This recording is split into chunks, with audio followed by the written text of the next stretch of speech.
प्यारे बच्चों, पहले कॉन्सेप्ट में हमने डायरेक्ट इनडायरेक्ट के संबंधित रूल्स और एजर्टिव सेंटेंस के बारे में अध्ययन किया। दूसरे पार्ट में हमने इंटेरोगेटिव सेंटेंस और इम्परेटिव सेंटेंस के बारे में अध्ययन किया। अब हम पार्ट 3 में ऑप्टेटिव सेंटेंस, एक्सक्लामेटिव सेंटेंस और अन्य जो बचे हुए रूल्स हैं उनके बारे में अध्ययन करेंगे। तो देखें, ऑप्टेटिव सेंटेंस कैसे पहचानेंगे, इसके लिए पहचान लिखी हुई है कि जब रिपोर्टेड स्पीच का वाक्य में या गॉड या मे गॉड या एडवर्ब प्लस वर्ब से प्रारंभ हो और वाक्य के अंत में फुल स्टॉप का चिन्ह या एक्सक्लामेशन मार्क विस्मयबोधक चिन्ह लगा हो। अब इससे संबंधित कुछ रूल्स हैं। जैसे पहला रूल्स है कि इन्वर्टेड कॉमाज हटाने के लिए कंजक्शन दैट का प्रयोग करते हैं। दूसरा, सैड या सैड टू की जगह विश्ड, प्रेड, ब्लेस्ड या कर्स्ड का प्रयोग हम टेंस के अनुसार करते हैं। तीसरा रूल्स है अन्य सभी प्रकार के परिवर्तन जैसे टेंस में, प्रोनाउंस में, नियरनेस वर्ड्स में पूर्ववत नियमों के आधार पर किए जाते हैं। अब मैं आपको एग्जाम्पल्स के द्वारा इससे संबंधित वाक्यों को कैसे डायरेक्ट से इनडायरेक्ट में परिवर्तित करेंगे शो करता हूँ। अब आप देखें, पहला एग्जाम्पल्स है she said to her son may you succeed this year. उसने अपने पुत्र से कहा कि तुम इस वर्ष अवश्य सफल हो। तो she wished her son that he might succeed that year. दूसरा एग्जाम्पल है my mother said to me may you live long. मेरी माँ ने मुझसे कहा ईश्वर तुम्हें दीर्घायु करे। तो my mother wished me that I might live long. तीसरा एग्जाम्पल है the saint said to the pupil may God fulfil your wishes. तो the saint prayed the pupil that God might fulfil their wishes. चौथा example है the pupil said long live our democracy. तो देखें, ये आपका वाक्य adverb से प्रारंभ है। तो the people wished that their democracy might live long. पांचवा एग्जाम्पल है the old lady said to her neighbour may you die soon. बूढ़ी औरत ने अपने पड़ोसी से कहा कि ईश्वर करे तुम जल्दी मर जाओ। The old lady cursed her neighbour that he might die soon. इसमें अब श्राप का भाव व्यक्त हो रहा है, अतः हम कर्स्ड का प्रयोग करेंगे। इसके बाद आप देखें एक्सक्लामेटरी सेंटेंस को कैसे डायरेक्ट से इनडायरेक्ट में कन्वर्ट करते हैं। अब आप देखें एक्सक्लामेटरी सेंटेंसेज, पहचान इसकी रहेगी कि जब रिपोर्टेड स्पीच के वाक्य वाट, हाउ, एलास, फाई, आहा, ब्रेबो आदि से प्रारंभ हो और एक्सक्लामेशन मार्क या तो वाक्य के अंत में लगा हो या विस्मय प्रदर्शित करने वाले शब्दों के तुरंत बाद लगा हो। अब इसको बदलने के लिए पहला रूल्स है कि इन्वर्टेड कॉमाज हटाने के लिए कंजक्शन दैट का प्रयोग करते हैं। दूसरा रूल है सैड या सैड टू की जगह निम्न वर्ब्स टेंस के अनुसार प्रयोग करते हैं, जिसमें पहली है एक्सक्लेम्ड, इसके बाद ऑब्जेक्ट लिखा जाता है प्लस विथ सोरो, ग्रेफ या पेन। इसे दुख प्रदर्शित कर जब वाक्य से प्रकट होता है तब इसका प्रयोग करेंगे। इसके बाद दूसरा है exclaimed plus object plus Joy with Joy plus delight. तो इसका प्रयोग तब हम करेंगे जब वाक्य से खुशियाँ प्रदर्शित हों। इसके बाद तीसरा है exclaimed plus object plus with hatred, जब वाक्य से घृणा का भाव व्यक्त हो। चौथा है exclaimed plus object plus praise या अपलोडेड, जब वाक्य से किसी की हम प्रशंसा करते हुए प्रतीत हों। इसके बाद अगला है exclaimed plus object plus surprise या वंडर, जब वाक्य से विस्मय का भाव व्यक्त हो। इसके बाद छठवां है एक्सक्लेम्ड, ये तब प्रयोग करना है जब वाक्य व्हाट या हाउ से प्रारंभ हो। इसके बाद तीसरा रूल है कि अन्य सभी प्रकार के परिवर्तन पूर्ववत नियमों के आधार पर करते हैं। अब मैं आपको ये बताता हूँ कि ये वर्ब्स किन किन परिस्थितियों में कैसे हम प्रयोग करेंगे, तो अब मैं आपको वो चीज़ें शो करता हूँ। अब देखें आप कि ओह आह ऐलाश, ये दुख बात को प्रदर्शित करते हैं, डिनोटिंग ग्रिफ और शेर। इसके बाद आहा राह हाहा, डिनोटिंग जॉय और डिलाइट, जो हमारी खुशियों को प्रदर्शित करते हैं। ब्रेवो और बेल्डन, डिनोटिंग प्रेज।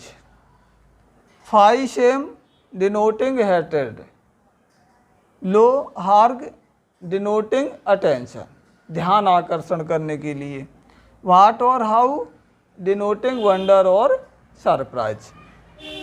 तो पहले नंबर वाले हमारे दुख को प्रदर्शित करते हैं, दूसरे नंबर वाले हमारी खुशियों को प्रदर्शित करते हैं, तीसरे नंबर वाले हमारे प्रशंसा को, शाबाशी को व्यक्त करने के लिए, चौथा हम घृणा को व्यक्त करते हैं, पांचवा हमारा ध्यान किसी व्यक्ति या वस्तु की ओर हो खींचने के लिए, और छठवां हमारे द्वारा आश्चर्य या विस्मय को व्यक्त करने के लिए प्रयोग किए जाते हैं। अब आपको समझ में आ जाएगा कि एक्सक्लेम्ड विथ सोरो कहाँ लिखेंगे, एक्सक्लेम्ड विथ वंडर कहाँ लिखेंगे, एक्सक्लेम्ड विथ हेटर्ड कहाँ लिखेंगे।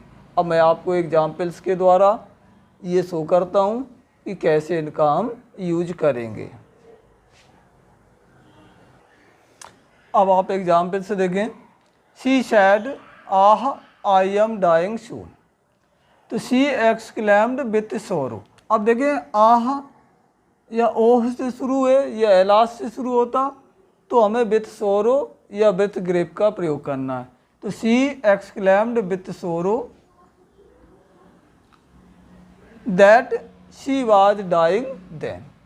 दूसरा देखें, the people said oh it is very hot today, तो the people exclaimed with grief that it was very hot that day.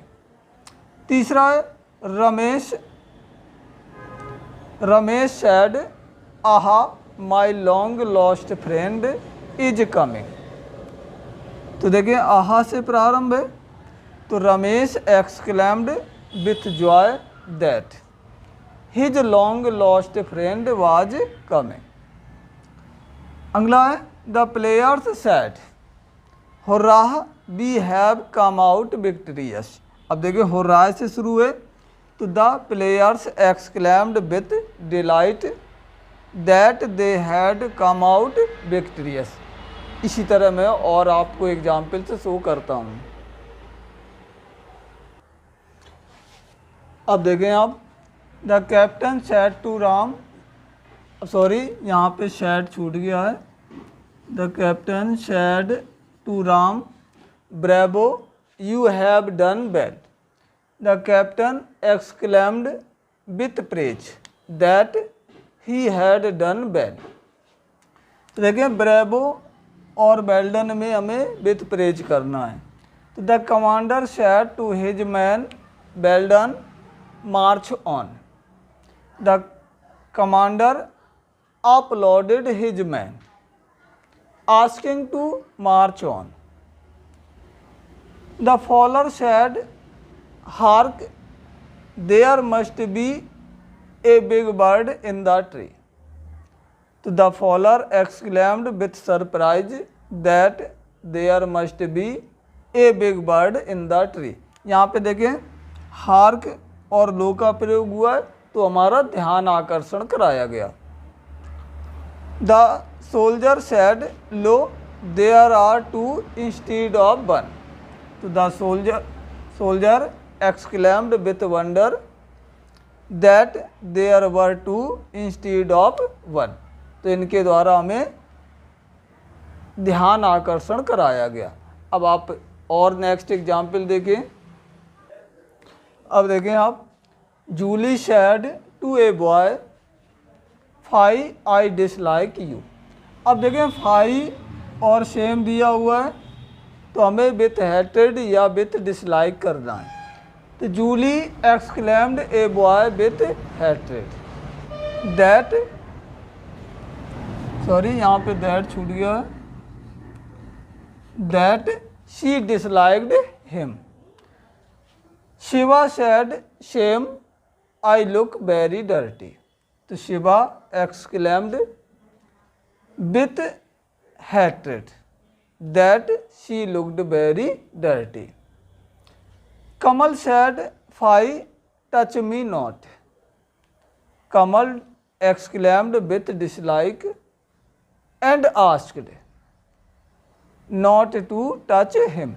यहाँ पे देखें नॉट टू इसलिए किया गया कि ये आपका वाक्य इम्परेटिव में दिया हुआ है। I said to her how pretty the yellow rose is.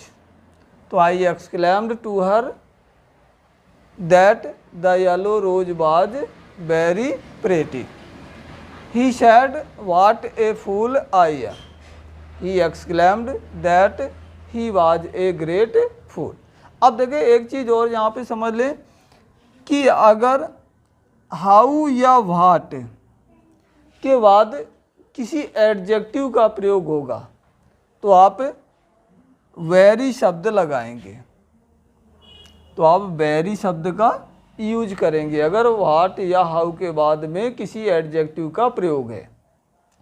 और अगर व्हाट या हाउ के बाद किसी नाउन का प्रयोग है तो आप ग्रेट शब्द का प्रयोग करेंगे। अब मैं और आपको एग्जाम्पल को शो करता हूं जिससे आप अच्छे से समझ सकें। आगे देखें कि the child said how beautiful the rainbow is.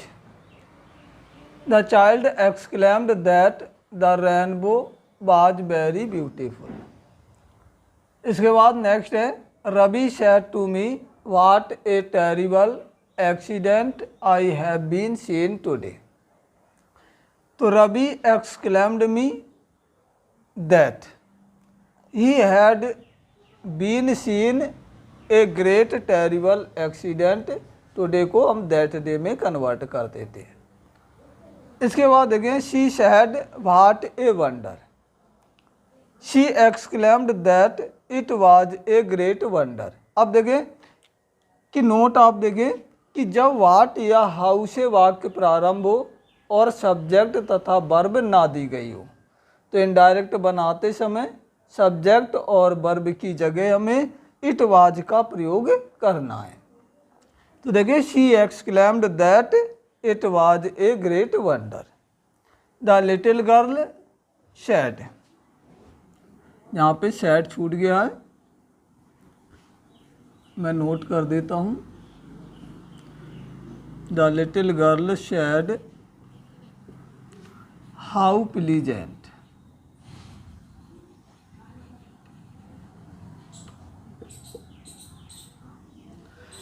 The little girl said how pleasant. तो the little girl exclaimed that it was very pleasant. तो आपको ये ध्यान रखना है कि जब व्हाट और हाउ के बाद में सब्जेक्ट और वर्ब ना दी गई हो तो इनडायरेक्ट बनाते समय सब्जेक्ट और वर्ब की जगह हमें इट वाज का प्रयोग करना है।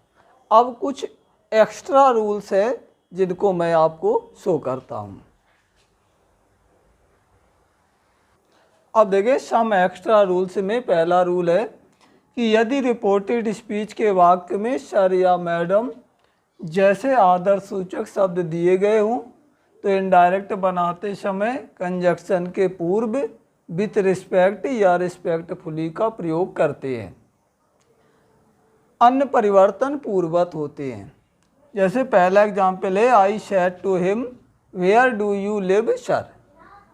तो I asked him with respect where he lived. Next example है, the peon said to the principal sir may I go to home. The peon asked the principal respectfully if he might go to home.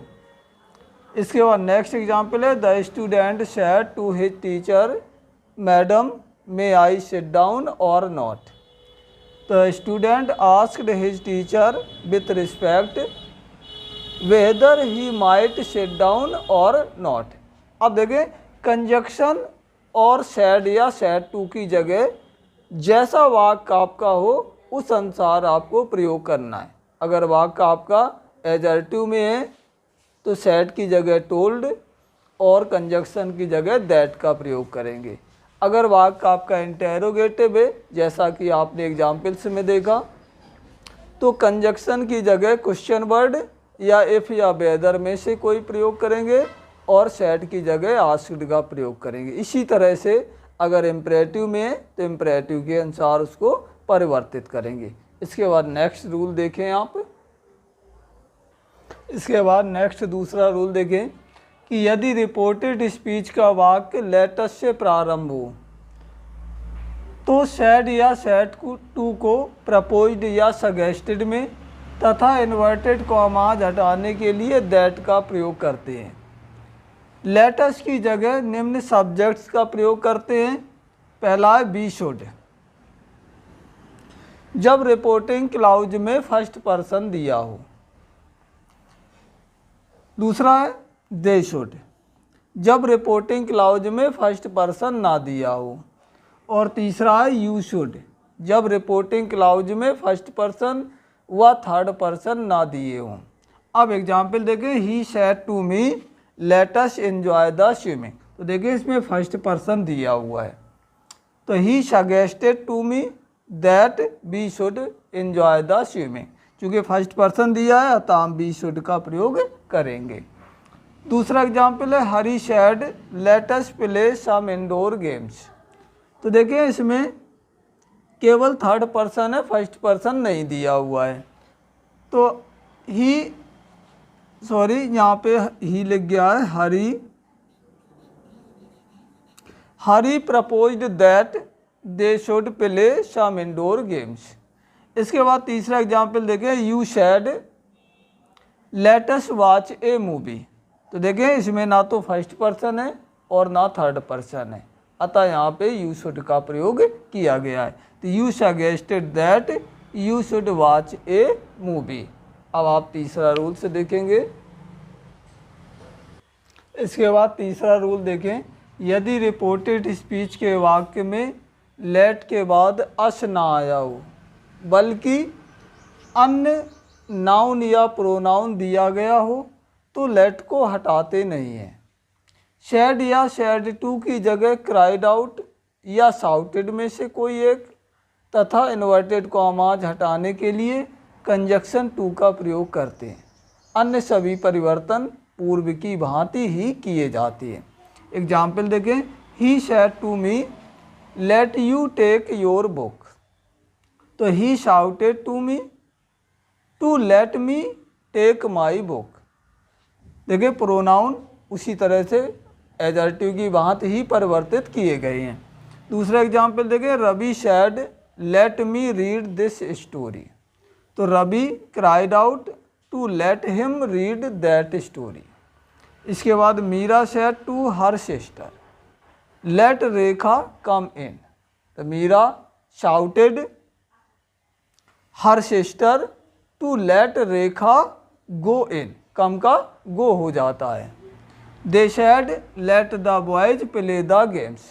तो they cried out to let, यहाँ पे sorry let छूट गया है, to late the boys play the games.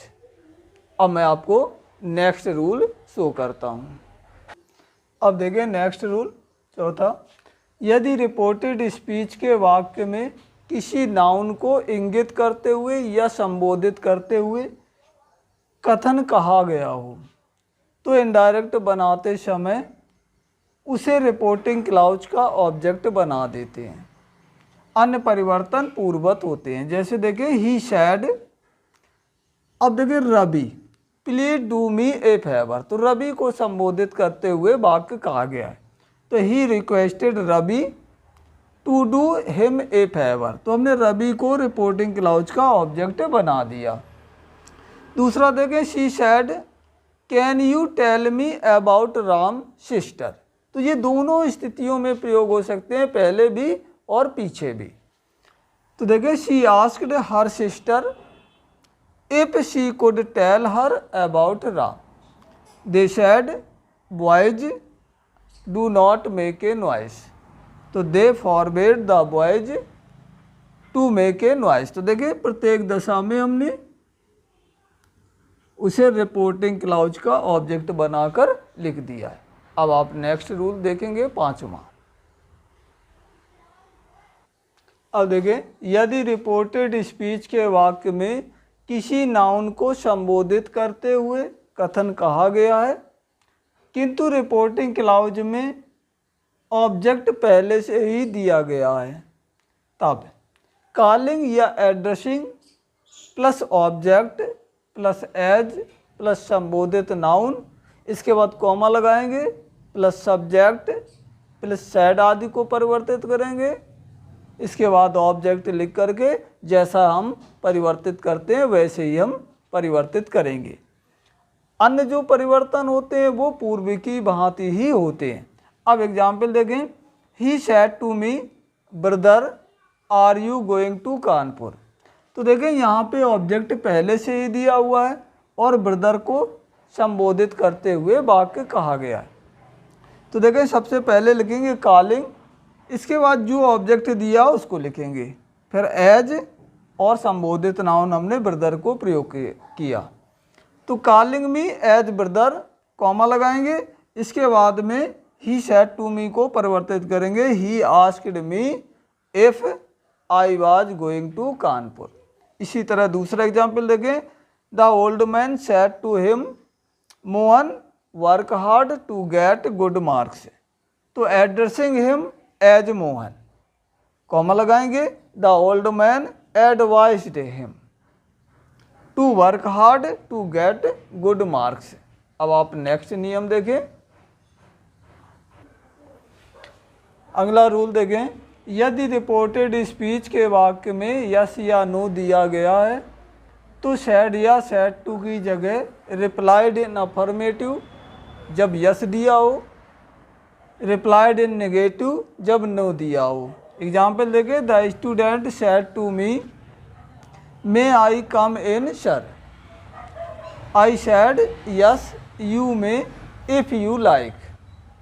तो देखें, the student asked me respectfully if he might go in. अब देखिए ये पहला वाक्य आपका इंटेरोगेटिव है तो उसी अनुसार परिवर्तित किया गया। अब दूसरा वाक्य देखें, किसमें यस या नो में से कोई है, तो I replied in affirmative that he might go in if he liked. दूसरा देखें, she said he said to her are you a nurse, she said no not at all. तो he asked her if she was a nurse, she replied in negative that she was not at all a nurse. अब आप next rule देखेंगे अगला। अब देखिए next सातवां rule कि यदि रिपोर्टेड क्लाउज में good morning, good happy Holi, happy Eid, happy new year जैसे शुभकामना सूचक शब्द दिए जाएं तो सैड या सैड टू को विशिष्ट में बदल देते हैं। अन्य सभी परिवर्तन पूर्ववत होते हैं। जैसे एग्जाम्पल देखें, he said to me good morning, तो he wished me good morning. दूसरा, she said to her friends happy new year, तो she wished her friends happy new year. अब आप नेक्स्ट 8वां रूल्स देखें। अब देखिए नेक्स्ट, यदि रिपोर्टेड क्लाउज में या इन्वर्टेड कॉमास के अंदर गुड बाय, बाय बाय या टाटा जैसे विदाई सूचक शब्द दिए गए हों तो सैड या सैड टू को बिड या बेड में टेंस अनुसार परिवर्तित कर देते हैं। अन्य परिवर्तन पूर्ववत होते हैं। तो Rekha said goodbye friends, तो Rekha bid her friends goodbye. देखो पहले आपका रूल्स लिखा हुआ है कि यदि रिपोर्टिंग क्लाउज में ऑब्जेक्ट ना दिया हो और इन्वर्टेड कॉमाज में संबंधित नाउन दिया गया हो तो उसको हम रिपोर्टिंग क्लाउज का ऑब्जेक्ट बना देते हैं। दूसरा, Mohan said to me bye bye, तो Mohan bade me bye bye. अब आप नेक्स्ट रूल देखेंगे। देखें, यदि रिपोर्टेड स्पीच के वाक्य में थैंक यू या कांग्रेचुलेशन दिया गया हो तो इनडायरेक्ट बनाते समय सैड को या सैड टू को थैंक्ड या कांग्रेचुलेटेड में बदल देते हैं। अन्य सभी परिवर्तन पूर्ववत होते हैं। जैसे she said to Govind how are you, Govind said fine thank you. तो she asked Govind how he was, Govind thanked her and replied that he was fine. इसके बाद नेक्स्ट देखें, he said congratulation Meera you have topped the list, तो he congratulated Meera that she had topped the list. तो ये आपका direct indirect का concept clear हुआ। इसमें 3 पार्ट हैं। आशा करता हूँ कि आपको अच्छे से समझ में आ जाएंगे। Thank you. जय हिंद।